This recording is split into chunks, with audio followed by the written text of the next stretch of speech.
8h07, agora nós estamos com 18 graus de temperatura, sensação térmica de 16 graus e registramos, para aqueles que não estão nos acompanhando pelo Facebook, que tem imagem e som, a presença muito honrosa, que nos gratifica muito, da vice-prefeita Mariana Carlos, candidata a prefeita de Cachoeira do Sul, e que participa gentilmente desse projeto Cara a Cara, projeto idealizado pelo Jornal do Povo, em parceria com a Rádio GVC, para, durante esta hora que nos resta desse programa, os nossos comentaristas, os nossos repórteres, fazerem alguns questionamentos para a candidata. E eu abro sempre para o José Ricardo Gaspar do Nascimento, chefe de redação do JP, para que ele comece essa conversa com Mariana Carlos. Bom dia, Mariana. Bom dia, os ouvintes. Bom dia, nossa turma aqui na mesa. O teu programa de governo me chama a atenção num aspecto que diferencia bastante dos demais, que é o teu planejamento para desenvolvimento municipal, onde tu sugere ali uma diversificação de produtos. Eu gostaria que tu explicasse melhor isso, essa diversificação de produção. De qual eixo tu está falando? Do eixo de desenvolvimento econômico. Uhum. Então, bom dia aos ouvintes. Muito obrigado pelo espaço de estar dialogando com a comunidade nesse período eleitoral. Então, com relação ao nosso programa de governo, ao eixo de desenvolvimento econômico, tem um debate que está muito simplificado, colocado nessa eleição, que descola a geração de emprego e renda do debate de desenvolvimento econômico. Então, na nossa avaliação, você não tem como pensar em ampliar o número de vagas de emprego. Então, somente assim, criou a vaga, né? De fato, a possibilidade de emprego e de renda, ela vem de outras iniciativas que dão conta de ampliar, fortalecer e até, quem sabe, pensar numa diversificação da nossa matriz produtiva. Nós temos hoje boa parte do nosso produto interno bruto, da nossa riqueza, é formada pelo setor de serviços, que é um setor que produz pouca riqueza. O serviço faz tão somente circular a riqueza que tem, né? Então, hoje, os principais empregadores em Cachoeira do Sul, por exemplo, é o serviço público, tanto do município quanto do Estado da União. Então, você vê que o setor de serviços ele tem uma limitação no que diz respeito ao crescimento econômico. Outra principal fonte de renda do PIB é exatamente o agronegócio, né? Então, a gente vê aí o PIB da soja, por exemplo, cresceu muito, mas se a gente comparar com o número de empregos no campo, a gente percebe que teve queda no emprego no campo com a ampliação da soja. Então, quando a gente pensa de diversificar, é de fato pensar que tem outros setores, como, por exemplo, a indústria, né, que todo mundo sabe que a indústria é a matriz produtiva que mais gera riqueza para o município, né, tanto para os trabalhadores quanto para a cidade em si. Gera também esse desenvolvimento mais geral, e de pensar que fortalecer o mercado interno através de investimentos dos empreendimentos urbanos e rurais é uma alternativa para superar a crise e para ampliar a renda dos trabalhadores e das trabalhadoras, especialmente dos pequenos e microempresários. Então, fortalecer o mercado interno. Eu vou repetir porque isso é bem importante para nós, até porque quando se fala em indústria, o investimento público, municipal, não dá conta sozinho de, por exemplo, atrair uma empresa para Cachoeira, porque os investimentos são muito altos para te viabilizar a vinda de uma empresa para Cachoeira.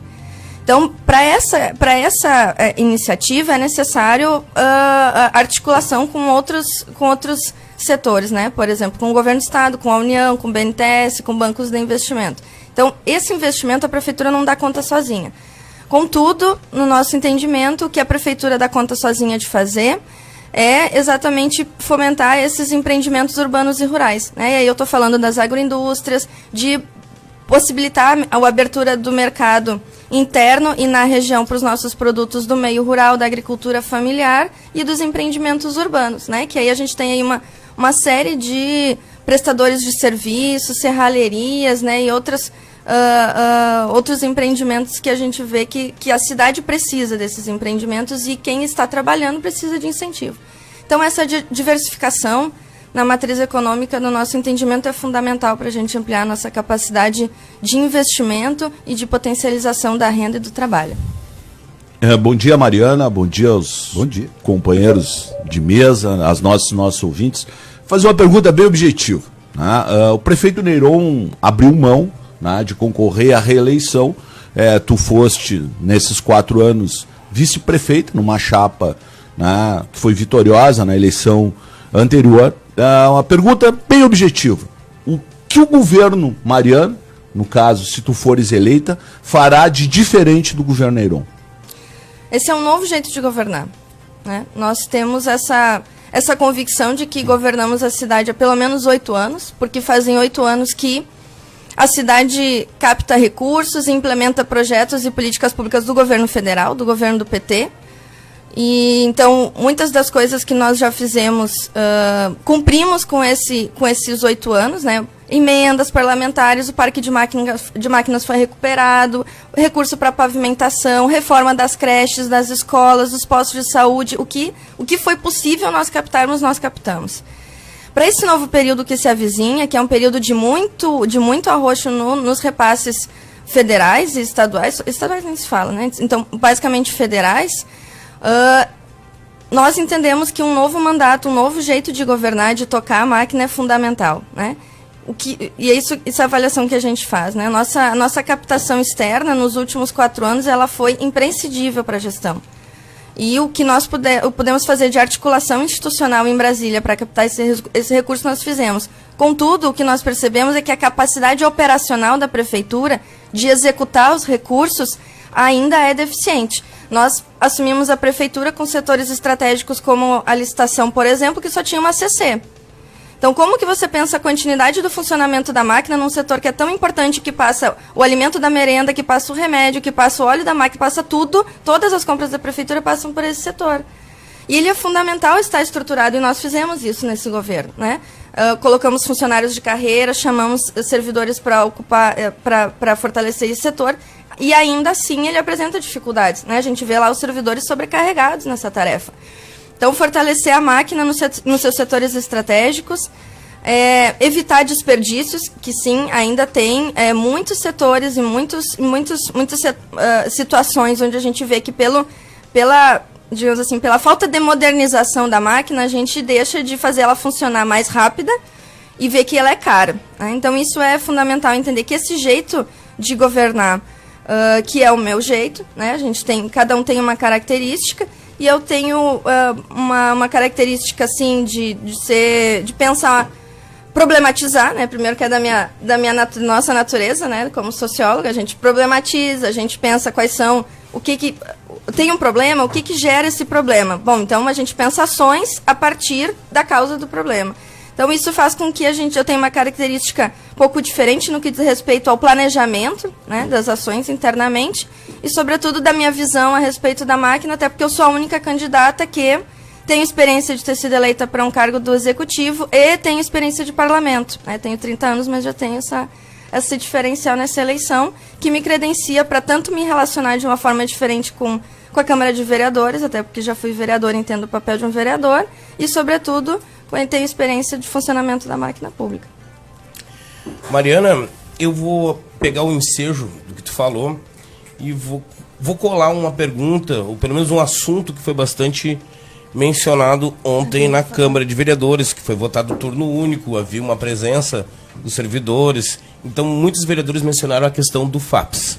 Como tu tens experiência, como tu bem disseste, no Legislativo e no Executivo, tu deve saber muito bem que a situação financeira da Prefeitura hoje é difícil, porque estamos com 66% do caixa livre comprometido com folha de pagamento.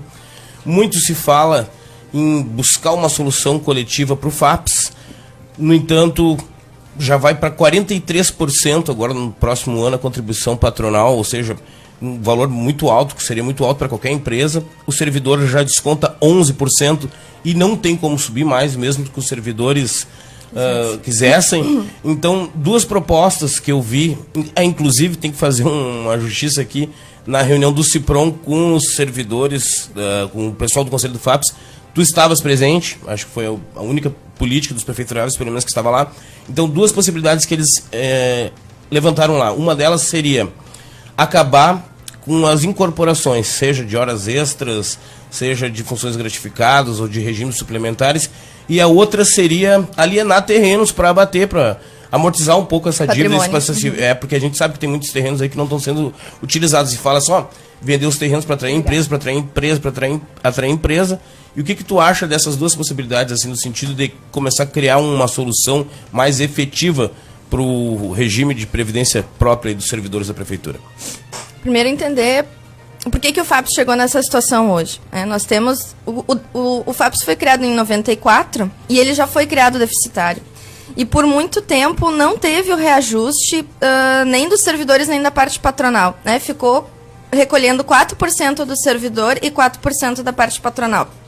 Então, se ele já começou deficitário e ao longo de 3 ou 4 mandatos, acho que até mais, né, em torno de 4 governos, não teve esse reajuste necessário para pensar na sobrevivência a longo prazo do FAPS. Né? E aí, mas por quê? Eu estava na Câmara de Vereadores, votei algumas vezes o cálculo atuarial, mas por quê? Porque sabe como é que é? O político não quer, o prefeito não quer criar animosidades com os servidores, deixa assim enquanto está funcionando. Bem, de fato, empurrar o problema com a barriga, e quando a gente fala de jeito de governar, nós mulheres entendemos que tem que encarar de frente esse problema. O nosso governo assumiu um FAPS com uma dívida de 14 milhões. Nós tivemos, no nosso governo foram feitos dois parcelamentos, que deu conta de que quando o INSS, ou melhor dizendo, o Ministério da Previdência avisou o governo anterior de que, tem desacordo, não está recolhendo o que é para recolher da parte patronal, tem que pagar. Não pagou, empurrou para frente. Diferença na interpretação da alíquota, né?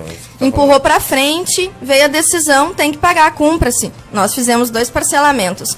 O PIPA fez um parcelamento em 2001 de mais ou menos 220 parcelas. Esse parcelamento nós pagamos ainda hoje, olha só, gente, 220 parcelas. É isso aí, eu tinha um cálculo de aproximadamente 220 parcelas. Hoje, dessa dívida, nós pagamos mais em juro do que em dívida. Nós pagamos desse parcelamento 16 mil de correção e a parcela é 9 mil. Então, isso é resolver o FAPS? Não, isso não é resolver o FAPS. Isso é empurrar para frente o problema do FAPS. Então, nós entendemos que a conta desse problema, ela não é dos servidores, ela é, sim, da gestão, ela é da máquina pública. Portanto, não tem como empurrar para o servidor essa dívida, essa situação que é tão somente por decisões dos governos anteriores. A alternativa para solucionar o FAPS, eu entendo que tem que discutir melhor, até porque as incorporações dos FGs você não resolve numa discussão descolada da atualização do plano de carreira.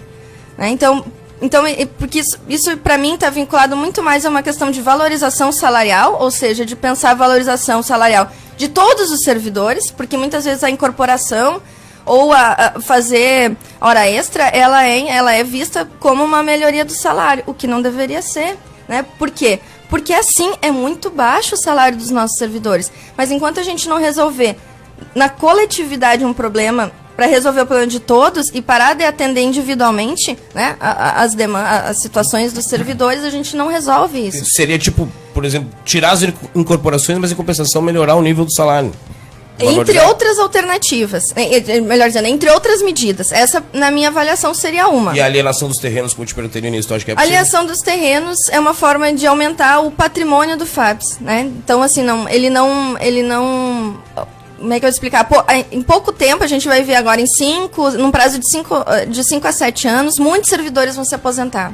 Porque é do conta do período que as pessoas entraram. Então, vai precisar de um fôlego nesse fundo para, de fato, ter dinheiro em caixa para pagar pensões e aposentadorias. Os terrenos, eles somente aumentam o patrimônio. Então, eu não saberia te dizer, não é dinheiro, né? Não sei que leilou, enfim, mas... Na minha avaliação, eu entendo fundamental uma avaliação muito minuciosa, né, da dívida, uma análise muito criteriosa e uma ampla discussão com os servidores, né, que, de fato, o convite chega aos servidores, que eles tenham conhecimento dessas reuniões, né, do conselho, enfim, eu penso que assim, não existe solução fácil para problema complexo. Nós estamos no segundo dia do projeto Cara a Cara, Jornal do Povo, Rádio GVC, ouvindo a candidata a prefeita Mariana Carlos, que está conosco debatendo, conversando com os nossos comentaristas. Estão aqui o Laerte de Franceschi, o Júlio Mafuz, Cristiano Lima e o José Ricardo Gaspar do Nascimento, também o Veleda, que podem a qualquer momento intervir. Nós vamos para o break de 4 minutos e já voltamos para o segundo bloco de conversa, de perguntas para Mariana Carlos. 8 horas 27 minutos, 18 graus a temperatura, sensação térmica de 16 graus, ventos de 10 quilômetros, oscilando de sul para leste, o tempo é instável em Cachoeira do Sul. Marcos Veleda, nós colocamos uma interativa, que é a mesma que nós colocamos ontem, para alguém que queira fazer alguma pergunta, que nós não vamos fazer, mas pode servir como referência para a candidata, que depois pode, eventualmente, até entrar em contato com a pessoa. Isso, Interativa Redação GVC de hoje, que tem a parceria de casa do EPI, ali na curva da Davi Barcelos, com material de proteção individual e coletiva. Faço uma pergunta para a Mariana Carlos, que está no programa desta terça-feira. Algumas perguntas já estão aqui, que a gente vai estar passando para os nossos comunicadores, para repassar para a Mariana. Lembrando também que estamos com transmissão ao vivo na parceria da Clipe de Pel e também os amigos da CST, com alta qualidade de vídeo e imagem. Você pode acessar o Facebook da GVC FM, procura lá no Facebook Rádio GVC FM, e você vai poder assistir e ver todo o programa ao vivo através do Facebook. Nesse bloco, o Ricardão abre com a pergunta. A questão da segurança pública tem sido um dos assuntos mais urgentes nesta campanha. E eu gostaria de saber a tua opinião sobre as muitas sugestões que estão sendo feitas por vários candidatos do uso de câmeras para vídeo monitoramento, ou que alternativa tu terias para apresentar também? Eu entendo, o debate da segurança, ele tomou conta do debate eleitoral pela situação, principalmente, que a segurança pública vive no Estado, né? Nós temos o compromisso e conhecemos muitos servidores que são sérios e que trabalham condizente com a sua função, mas de fato nós temos hoje uma situação calamitosa de ver que um servidor que trabalha para a nossa segurança não consegue muitas vezes cumprir com seus compromissos em casa porque tem o salário parcelado pelo governador Sartori. Então, é um tema que ele vem nessa eleição exatamente por esse contexto, e a gente vê o aumento da criminalidade exatamente na ausência do Estado de cumprir com a sua função no que diz respeito aos direitos mais elementares do povo gaúcho. A Prefeitura, ela tem, na nossa visão, o dever de articular os órgãos de segurança pública. As câmeras de segurança, tem um projeto embrionário, por exemplo, dentro do GGI, do Gabinete de Segurança Pública Integrada, que é um espaço importante para a discussão, inclusive, da segurança comunitária. Mas, no nosso entendimento, as câmeras de segurança isoladamente, sem pensar o antes, o durante e o depois, né? Ou seja, e aí identificou. E agora? Quem que vai prender? Aí você prende, o presídio está lotado, né? Então, tem uma situação que tem um sistema que, de fato, ele não está resolvendo o problema da falta de segurança. Então, no nosso entendimento, a Câmara de Segurança, se ela não tiver ligada a de fato, outros mecanismos que dê conta de resolver a situação, ela sozinha não resolve. Então, nós temos discutido internamente, né, inclusive depois da entrega do programa de governo que foi entregue aqui, que foi entregue na Justiça, o partido tem discutido algumas alternativas em termos de segurança comunitária, né, no sentido de sabemos da dificuldade de a Prefeitura passar a assumir mais essa responsabilidade, né, que a Constituição define que isso é dever do Estado, né. Então, isso seria uma responsabilidade a mais para a Prefeitura, com recursos a menos e com com limitações orçamentárias e financeiras para dar conta disso. Então, de um lado a gente tem a demanda e de outro lado a gente tem a Prefeitura com poucas e dificuldades, condições de atender essa demanda. Então, é uma situação que de fato tem que avaliar muito bem, mas o que nós entendemos é que, enquanto Prefeitura, o que é o nosso papel, que é de evitar o problema da criminalidade, nós devemos fazer, né? Isso significa que oferecer alternativas para a nossa juventude de projetos culturais, de educação, né? Atender esse lado do social, que é o que evita, né? Muitas vezes o jovem cair na criminalidade. Isso é dever da Prefeitura e isso nós vamos fazer. A presidente empossada do Supremo Tribunal Federal ontem, a ministra Carmen Lúcia, ela fez um convite a todos os governadores para participarem da posse e ela vai se reunir, já está se reunindo com eles agora. Um dos assuntos é sobre esse problema da segurança pública. Quem pensa, até trazendo mais detalhes para ti, mais subsídios para ti, Mariana, quem pensa que pode fazer uso do fundo penitenciário está muito enganado. Porque existem mais de 500 projetos lá, cada estado mandando projeto para o fundo penitenciário, e mais de 2,5 bilhões de reais ainda não foram repassados de projetos antigos. Quer dizer, então quem pensa agora em fazer algum projeto no fundo penitenciário vai ficar na fila esperando por muito tempo. Porque, ainda mais vindo agora com esse negócio de teto para gastos, aí mesmo é que tem algumas coisas que não vão funcionar. Né? Algumas coisas não vão funcionar. Então, até para te ajudar nisso aí, a respeito disso, né? E que aqui ontem o candidato Sartori, né? Não, Sartorio, é tanto Sartori que eu me engano. O Sartório disse que existe o fundo de penitenciário, evidentemente que existe o fundo, só que esse fundo não está sendo usado de forma, há anos ele não vem sendo usado porque não tem dinheiro para outras coisas, vai ter para o fundo penitenciário, né? E a outra coisa que eles vão discutir muito hoje com a ministra, e aí já é uma pergunta para ti, se é possível ou não, é o problema da judicialização da saúde, porque tudo está sendo resolvido através do judiciário, porque o Estado, a União, o Estado e os municípios não têm dinheiro, né? Não tem dinheiro. Chegaram a 240 milhões de reais em questões resolvidas assim pelo judiciário. Tem solução para a saúde para que isso não aconteça mais? Por exemplo, uma das situações é o remédio, né? Busca no judiciário. Os remédios, principalmente, né? Porque os remédios para tratamento contínuo, que são os medicamentos mais caros, para transplantados, para cânceres, enfim, eles são da farmácia do SUS do Estado. Então, é um recurso que vem do Estado. Quando o Estado não repassa esse remédio para o cidadão, quem tem a obrigação de repassar é o município. Então, isso onera muito o orçamento da saúde, né? Quando a gente assume... E por isso que, muitas vezes, a judicialização, nesse caso, ela obriga o ente que tem a obrigação de pagar, né? Então, a judicialização, de fato, ela engessa o município, né? Por um lado, porque...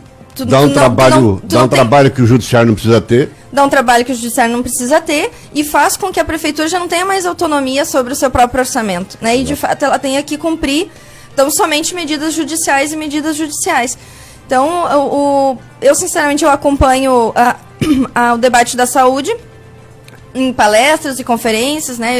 Eu tenho essa presença, eu não sou profissional da saúde, mas já desde quando eu fui vereadora, acompanhava essa situação, especialmente, por exemplo, nas situações de dependentes químicos e outras situações que, de fato, pela limitação que o município tinha de atender, acabava entrando, as famílias entravam com medidas judiciais para então conseguir.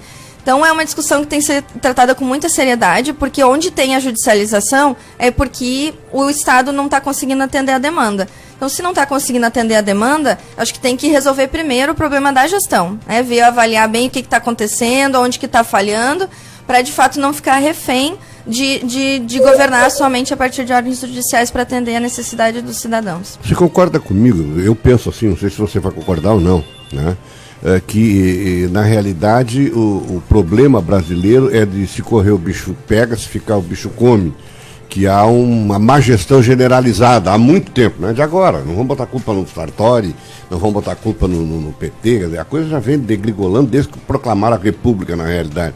E que se não fizer essa modificação, se não houver, ontem até eu defendi aqui, o pacto federativo tem que ser mudado. Não pode ser do jeito que está. Vai piorar sempre. Claro. Né? Então, e a reforma política, sobretudo, a reforma política também, né? Uhum, sim. Bem, já que vamos falando de reforma política, eu quero te fazer uma pergunta no sentido, né, digamos, mais de cunho político.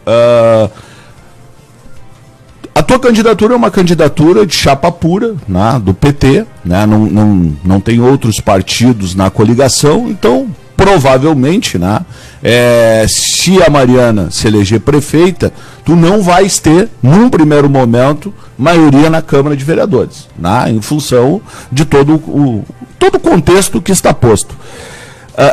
Tendo em vista um número muito grande, por exemplo, de ações que um prefeito vai ter que fazer, por exemplo, nós vamos ter o problema do FAPES, que vamos depender da Câmara de Vereadores, talvez uma modificação, uma melhora, no sentido do plano de carreira, tem que passar por dentro da Câmara de Vereadores, nós temos... A reforma administrativa. A reforma administrativa tem que passar por dentro da Câmara de Vereadores, plano diretor tem que passar por dentro da Câmara de Vereadores.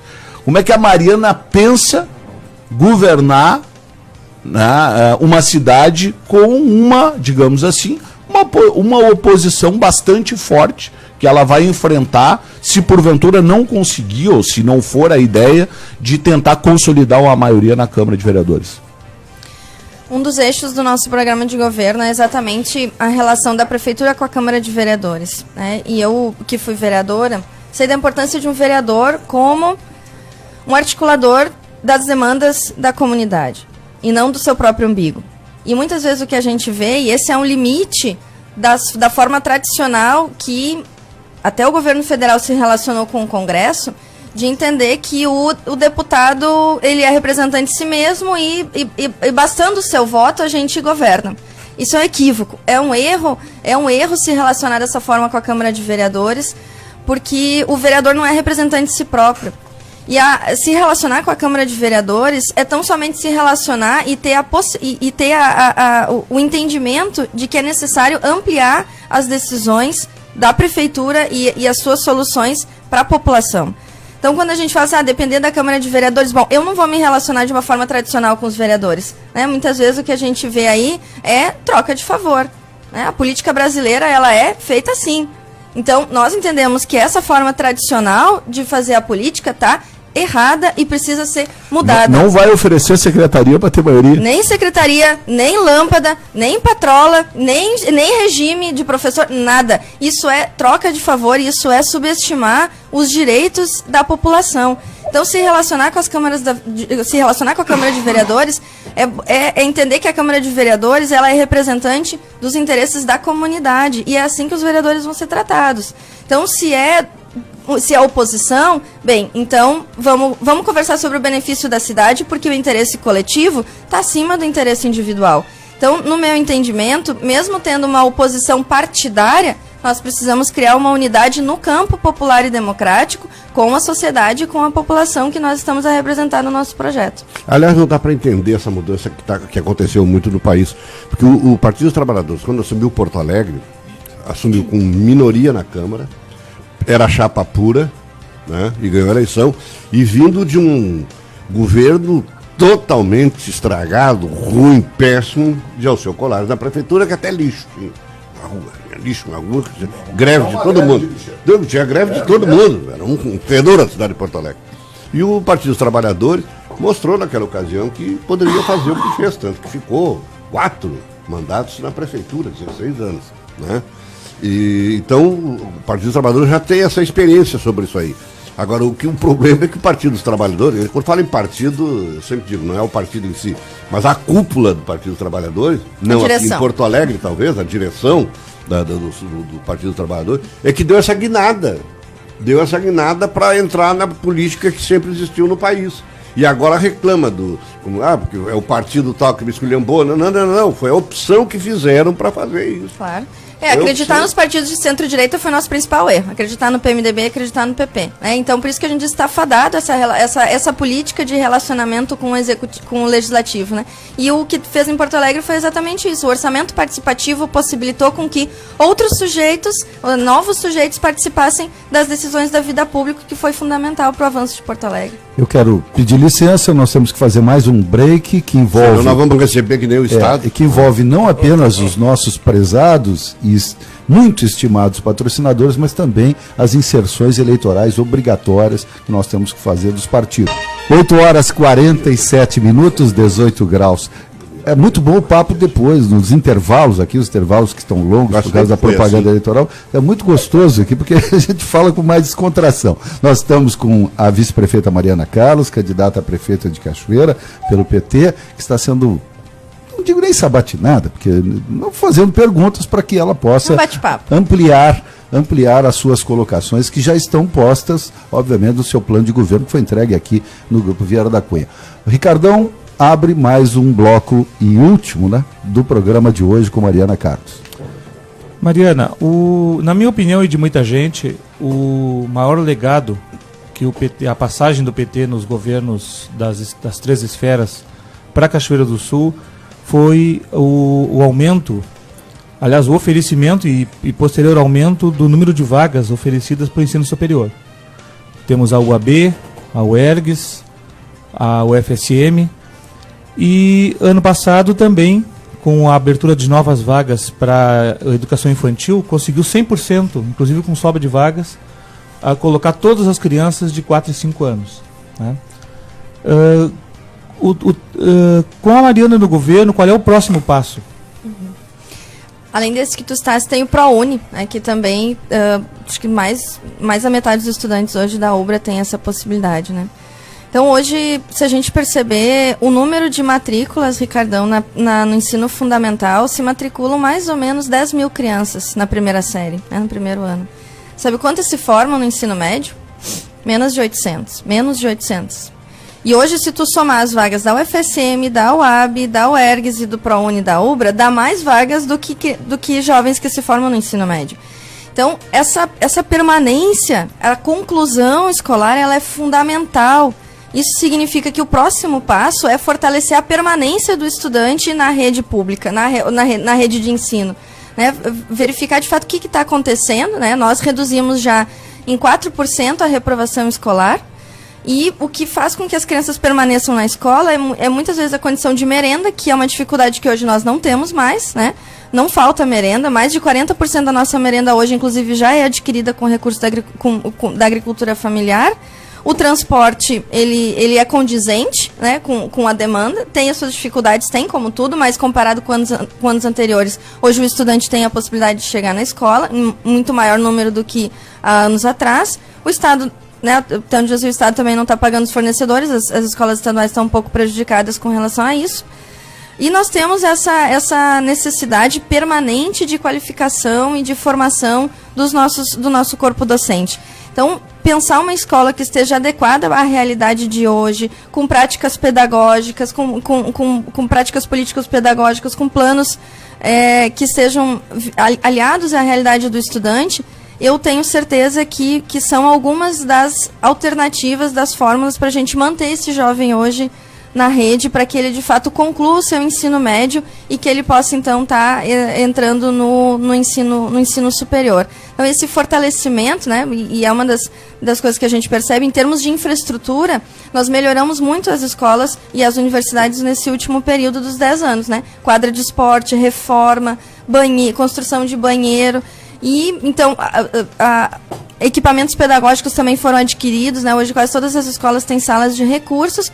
O que tem que potencializar nesse próximo período, que é o próximo passo, então, é esse fortalecimento, de fato, da visão pedagógica, formação pedagógica e fortalecer e criar um vínculo que seja bom para o estudante, bom para a escola, bom para a comunidade escolar, para que esse estudante não venha a abandonar a escola e, de fato, consiga ter esse sucesso escolar. Mariana, eu queria aproveitar um assunto que foi comentado aqui durante o intervalo. Tu já disseste que se tu fores eleita, tu não pretende fazer nenhum tipo de arranjo de governabilidade, se é que a gente pode chamar assim. Inclusive, talvez até onde eu sei, pelas vezes que eu entrevistei, isso foi a principal diferença política de entendimento entre tu e o Neyron. Todos os demais. E todos os demais. O fato é que existe uma certa cisão, como a gente sabe dos bastidores, em um grupo de 3 tendências internas que te apoiaram e o Neyron que pretendia fazer uma coalizão ampla para tentar disputar as eleições, se fosse a estratégia dele era essa. E aí vocês comentaram o seguinte, aqui tu, Laerte e o Mafuz, sobre a questão da eleição em Porto Alegre, justamente que a Luciana bate muito no Raul Ponte, mas que talvez ela não tenha estrutura suficiente para administrar Porto Alegre, ou seja, que ela dependeria do PT também. E aí eu pergunto aqui, sem a turma do Neyron, vamos dizer assim, o teu grupo do PT, as 3 correntes, né, que estão amparando a tua candidatura, tu teria gente suficiente, teria estrutura, teria quadro para administrar a Cachoeira, ou tu pensaria em buscar valores de fora, como por exemplo o Cristiano Schumacher, entre outros? O Cristiano é cachoeirense, né?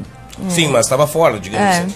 Assim como eu também vim de Santa Cruz, né, para concorrer em 2008 como vereadora. Então, de fato, quando a gente fala de uma aliança ampla, a gente não pode pensar que a gente só faz aliança com os partidos. A gente faz aliança com a sociedade, com setores da sociedade, com setores organizados. Então, para nós, isso é fundamental, ter um entendimento de que essa forma tradicional de se relacionar com os partidos, ela está em xeque. Nós vivemos uma crise de representatividade partidária. Então, quando a gente pensa que a nossa candidatura, bem, ela é do PT porque o sistema eleitoral te obriga a ter um partido. Né? Esse foi o partido que eu me criei, sou a única candidata que nunca mudou de partido, dessa eleição também, eu e o meu vice, Peixe. E a nossa candidatura, contudo, apesar de ser do PT, ela é uma candidatura do campo democrático e popular, das organizações dos trabalhadores, das organizações das mulheres, né? A gente representa os setores da pluralidade da sociedade que formam a classe trabalhadora. Então, e essa classe trabalhadora, ela não está toda somente representada no PT. Né? Ela tem outras organizações, outras formas de se organizar que essa é a aliança que a gente tem e que a gente quer manter. Então, quando pensa em governar, também é fundamental. Né? A própria metodologia que a gente pensa de implementar sistemas de participação popular, ela não privilegia os partidos, pelo contrário, ela amplia para além dos partidos. Né? Bom, todo mundo ficou quieto aqui, eu não ia fazer a minha pergunta. pergunta é bem provocativa agora. Então deixa eu deixar uma aqui para o final, aqui, se for o caso, que essa não é minha, não é provocativa. É só assim, na cabeça da Mariana Carlos, qual é o tamanho da máquina pública? Mas para responder depois, vai, Lerte, vai com a tua. Não, por que as campanhas do PT, e a tua também, abandonaram a Estrela Vermelha? Só não me dá a resposta do Raul Ponte. Sabe qual é, né? Não Raul sei. O Ponte disse que esse ano o Partido dos Trabalhadores está fazendo coligação com o PCdoB. Então, ele não poderia privilegiar a bandeira do PT. Só que a bandeira azul está lá, né? Casualmente, isso é alvo da matéria que está na página 8 do Jornal do Povo de hoje. Entrevista com Visão de Mariana. A estrela do PT não saiu do material, né? Ela está no material. E a cor lilás, por exemplo, essa aqui foi a mesma cor que eu usei em 2008. Por que em 2008 não chamou atenção e agora chama, né? De fato, tem um argumento que tenta nos colar, um argumento antipetista que tenta nos colar no desgaste do PT nacional. E se fosse para se esconder, o PT teria colocado meia dúzia de vereador em qualquer coligação para se esconder. Tu pode ter certeza que não é antipetista, porque eu critico o PMDB aqui aos montes. Nessa coligação do PMDB eu critico todo. Tá bem, mas é isso. Se a gente quisesse se esconder, a gente já não era candidata. O PT não teria candidatura. Né? Então a gente convive. Mas diminuiu, né? Diminuiu e muito, porque tem petistas que, dentro do PT, nós sempre avisamos que daria errado se aliar com partidos de centro-direita. Sempre. Eu sou de uma corrente de dentro do PT que sempre disse isso. Então nós não temos vergonha nenhuma de admitir, de fazer autocrítica e de dizer, bem, essa hegemonia dentro do PT que entendeu que essa era a alternativa para construir o Brasil, errou. Foi um erro de estratégia e que nós, corajosamente, porque é quando a sola do sapato aperta que a gente vê quem é que defende esse projeto mesmo. Eu venho de uma família que tradicionalmente militou dentro do PT, de fundadores do PT, e a gente acredita no potencial desse instrumento, que é o maior partido da América Latina de organização da pauta dos trabalhadores e das trabalhadoras. E ele precisa ser resgatado. E qual será o trabalho? Ser reconstruído, ser resgatado e ser reconstruído. E a única alternativa, que nós entendemos para reconstruir não é se esconder na chapa dos outros. Ou a gente assume de fato o nosso projeto, o legado que nós trazemos, com oxigenação, atualizado, assumindo as autocríticas e se propondo a fazer diferente, ou de fato é lamentável, seria lamentável ver o fim do Partido dos Trabalhadores para a história da América Latina. Só para reforçar aí, esses que foram presos aí, Delúbio, essa turma Pedro Dirceu, ficariam no PT, você vê? Devem ficar? Um dos erros do PT foi não ter tratado de forma enérgica todas as situações de corrupção, e ter, de fato, expulsão sumária, ter tratado isso como tem que ser tratado. Então, essa forma branda e imediata como o PT tratou internamente os enriquecimentos ilícitos de alguns quadros do PT foi um dos grandes problemas e que vem, então, se arrastando desde o mensalão de 2005 até chegar hoje. Então, não ter cortado mal pela raiz foi um dos grandes erros do PT. Era o que eu esperava do Partido dos Trabalhadores, isso. Eu esperava isso aí. Porque ele ficou igual a todos, né? Porque os outros partidos, o cara tá na Lava Jato... Eu sou a nova geração do PT, né? Eu tenho 30 anos, eu tenho a idade do PT. Então, de fato, hoje, boa parte dos nossos quadros, né? Naturalmente... envelheceram com o tempo, né? Estão 30 anos mais velhos. Você tá querendo dizer que então, o velho fica corrupto?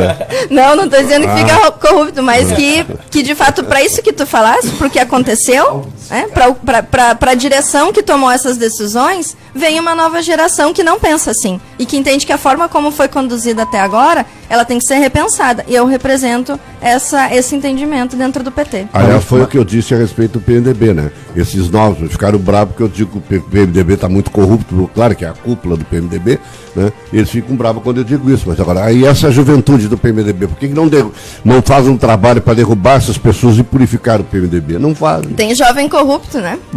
Pode ser. Mariana, não é só o velho que nem eu. Não. Como nós fizemos ontem, e vamos fazer todos os dias 2 minutos para encerrar. Para tu colocar o que acha que ainda deve nesse nosso cara a cara. Então, queria agradecer a oportunidade de estar aqui conversando. O momento de eleição, ele também é um momento de reflexão e de formação política, né? A gente conversa muito pouco, esse assunto deixou de fazer parte e pelo descrédito da política também as pessoas já não querem mais conversar sobre isso, né? Então, de fato, entender que eu como candidata, o Peixe, que é o nosso vice nessa chapa, e os nossos candidatos a vereadores, nós somos porta-vozes de um entendimento político e, sobretudo, de um lado da política, né? A gente, como tu falaste, os políticos são tudo igual. Não, nós não somos. A nossa candidatura, ela se diferencia das demais por várias questões, pelas propostas, pelo entendimento, mas, sobretudo, que a gente não promete nenhuma promessa absurda, nenhuma promessa infundada, até porque tu me perguntaste do tamanho da máquina. A gente conhece o tamanho da máquina. Eu tenho essa experiência, sei das suas limitações, das suas capacidades e das suas potencialidades. Então, o que a gente se compromete nessa eleição, né? Já falei, a gente não promete nenhuma promessa absurda, mas a gente se compromete tão somente de nunca mudar de lado, porque isso é muito importante na política. Se a gente se elegeu com um governo, com uma proposta de defender os interesses dos trabalhadores e das trabalhadoras, é pelos trabalhadores e pelas trabalhadoras que nós seguiremos trabalhando em Cachoeira do Sul. Ok, Mariana, muito obrigado, foi uma honra te receber aqui em mais um dia do Cara a Cara, do Jornal do Povo e Rádio GVC. Obrigado, Laerte. Obrigado. Amanhã eu venho, mas como eu já disse antes no programa, eu vou me abster de qualquer tipo de pergunta. É problema de foro íntimo. Sem problema. Obrigado, Mafuz. Obrigado, até amanhã. Valeu, Laerte, não tinha crente de pegar o santinho da Mariana, eu vi que tu pegou, estudou, largou, não. Fui ver da bandeirinha Fica à vontade, vermelha. Laerte. Fui ver da bandeirinha vermelha. Ricardão, obrigado. Obrigado, amanhã teremos... Amanhã será a vez de Hilton de Franceschi. Na edição de amanhã do JP, estaremos reportando toda essa conversa que a gente teve aqui de 1 hora com a candidata Mariana. Tá ok. Forte abraço, lembrando a todos que a nossa interativa continua. No final da manhã a gente faz aí o sorteio de mais um brinde da GVC FM. E para quem perdeu a entrevista ou a primeira parte do Redação GVC, logo mais alguns instantes já vai estar postado o vídeo completo no Facebook, parceria com a CST e Clipe de Pel. Vai ficar para a eternidade, viu, Mariana? Esse vídeo não sai mais, está ali no Facebook. Cuidado Daqui a 10 anos a gente pode Cuidado com esse rever. negócio de eternidade que o Mário Quintana dizia, quando foram oferecer para ele fazer um busto em bronze erro eterno. em Alegrete, ele disse que um erro em bronze é um erro eterno. Essa é Tá certo. Negócio de ir para a eternidade, o Getúlio foi para a eternidade. Cuidado com essa palavra. 9 horas. Obrigado à loja MRC.